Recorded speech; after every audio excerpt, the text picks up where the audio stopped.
¿Cómo te va, Gisela? Hola, Gustavo. Bueno, ¿cómo lo gracias ves por la invitación. Esto? Está todo muy embrollado. Bueno, la verdad que son momentos de tensiones, ¿no? Como vos bien decías, una serie de sucesiones que a partir del 14 de febrero empezaron a enrarecer el ambiente político y por lo tanto también económico, ¿no?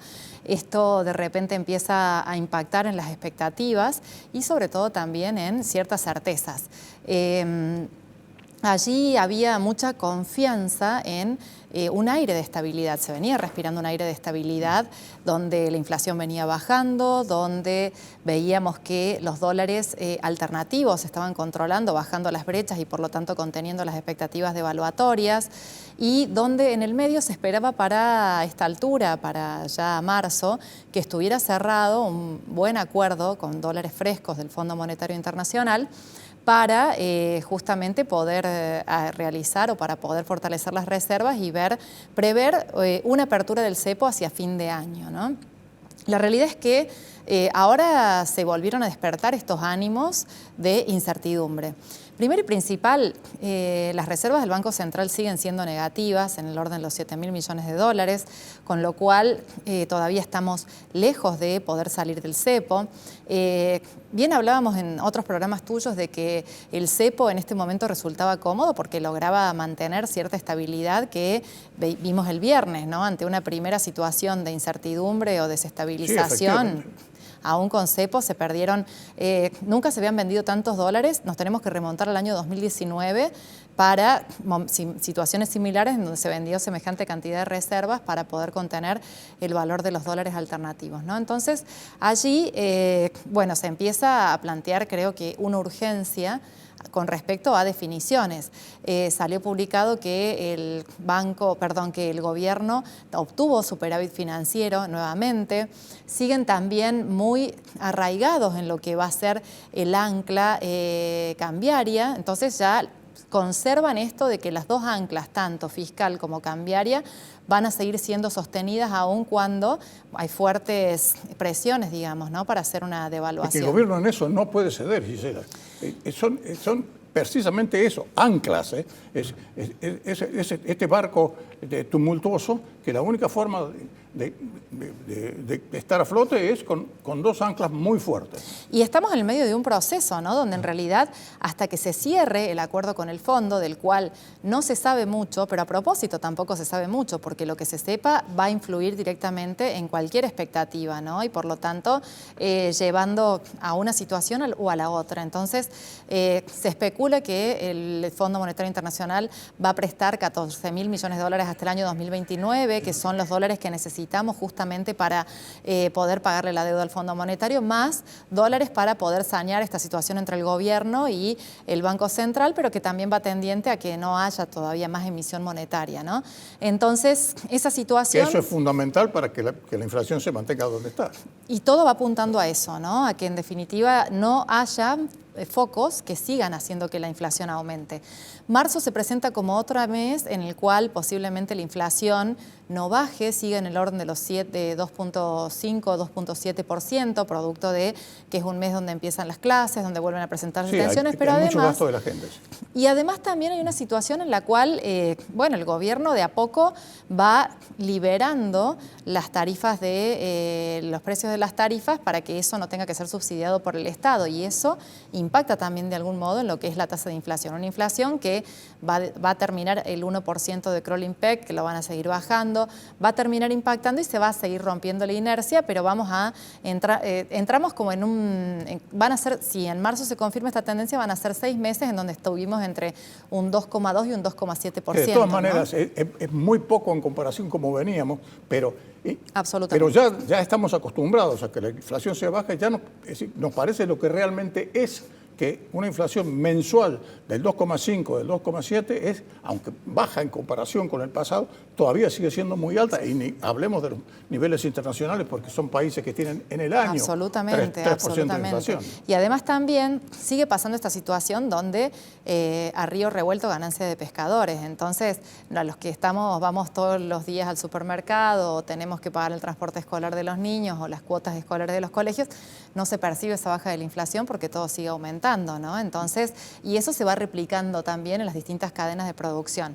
El gobierno, a ver, el anuncio de bajar el precio, digamos, o las tarifas a las importaciones de los textiles va apuntando todavía a disminuir aún más los precios en momentos donde se presentan focos de tensión, donde el dólar futuro ya se está negociando, calzado, ¿no? Textiles y calzados, exactamente. A que, bueno, que una industria que tiene precios muy caros baje finalmente el precio, pero acá se presentan cuestiones también a mediano plazo, ¿no? Que uno es la discusión sobre la competitividad. Y acá sí es cierto que, bueno, la competitividad se puede obtener a través del precio, pero hay muchas otras cuestiones que tienen que ver con la parte logística, un combustible, por ejemplo, que sigue aumentando, o tributarios, que no es solamente a nivel nacional, a nivel provincial, a nivel municipal, es una telaraña de impuestos que eso también limita la competitividad de la industria local en referencia a la industria china o de otros lugares del mundo también, ¿no? Y esto realmente es una discusión que ya no podemos guardarla más debajo de la alfombra, hay que discutirla y ponerla sobre la mesa si es que queremos industrias competitivas a nivel internacional, ¿no? Entonces, eso es una de las grandes cuestiones. Y después, la otra tiene que ver con cuánto se avance en traer dólares genuinos que no sean de deuda, ¿no? Y yo creo que ahí hay un escenario alentador porque con los avances de tecnología en lo que es el sector del campo, que seguramente bueno, vas a tener la oportunidad de conversarlo con más profundidad, esto promueve un escenario muy interesante con respecto a las producciones agropecuarias, ¿no?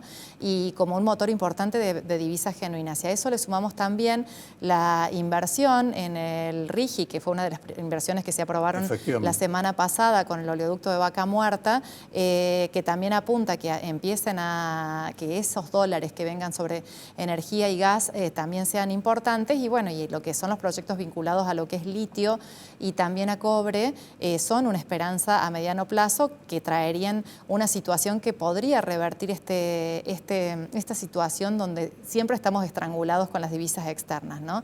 Entonces, yo lo que creo es que, bueno, que ahora se presenta una coyuntura de muy corto plazo, de muchas tensiones. No nos olvidemos, Gustavo, que entramos en un año político, claro, donde eso va a ser lo que nos va a regular este año, con lo cual el cepo no se va a salir hasta fin de año por lo pronto.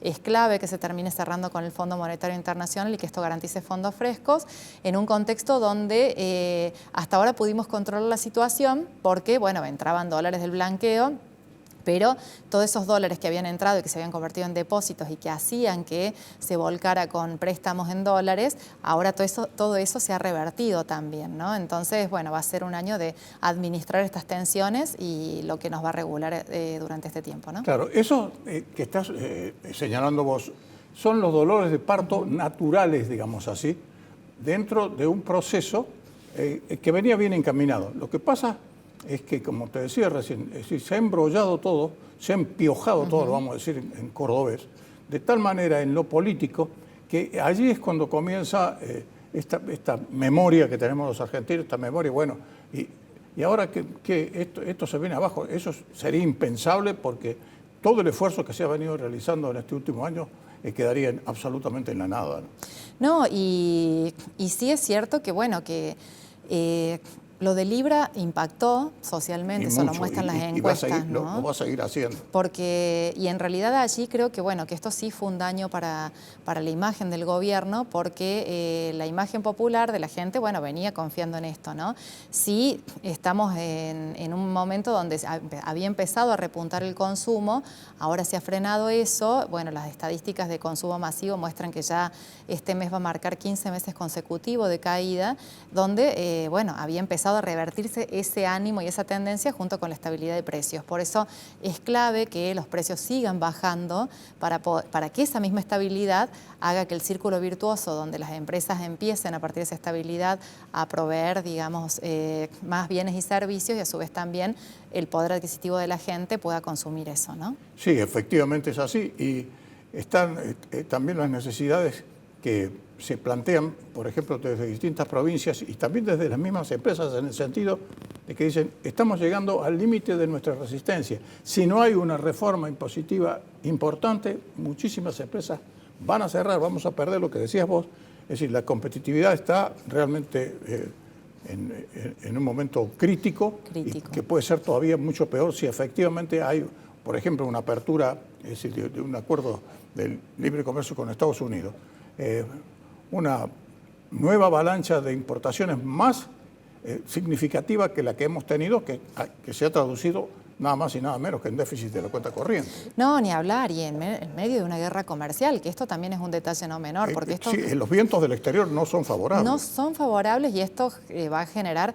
Bueno, recientemente volví de un viaje de Estados Unidos, donde allá lo que se prevé es que haya más inflación y una recesión económica producto de esta guerra arancelaria, ¿no? Y en definitiva, con tanta vulnerabilidad a nivel externo, se presentan desafíos para la Argentina, pero también oportunidades, ¿no? Ejemplo, en Europa, que van a aumentar los aranceles para todo lo que es la producción de soja para Estados Unidos, eso puede representar también una muy buena oportunidad para la Argentina como mercados que, bueno, que antes tenían otros, ¿no? Entonces creo que allí, en definitiva, se presentan buenas oportunidades, pero hay que saber aguantar este tiempo en donde todavía las reservas son negativas y que necesitamos que empiecen a entrar esos dólares frescos para cambiar esta coyuntura de ciclos de stop and go que estamos tan acostumbrados los argentinos. Ahora, yo creo que paños fríos pueden llegar a venir para aquietar un poco a nivel de crispación que tenemos en la actualidad, si se conocen algunos detalles importantes de cuáles van a ser las condiciones del acuerdo con el fondo, porque lo que ha hecho trascender el gobierno es que los lineamientos fundamentales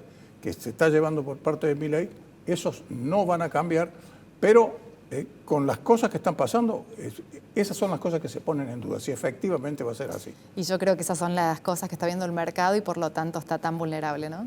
Gisela, muchas gracias por tu presencia en Córdoba al Mundo y sobre todo por la claridad de tus conceptos. No, muchas gracias, Gustavo, por tu invitación.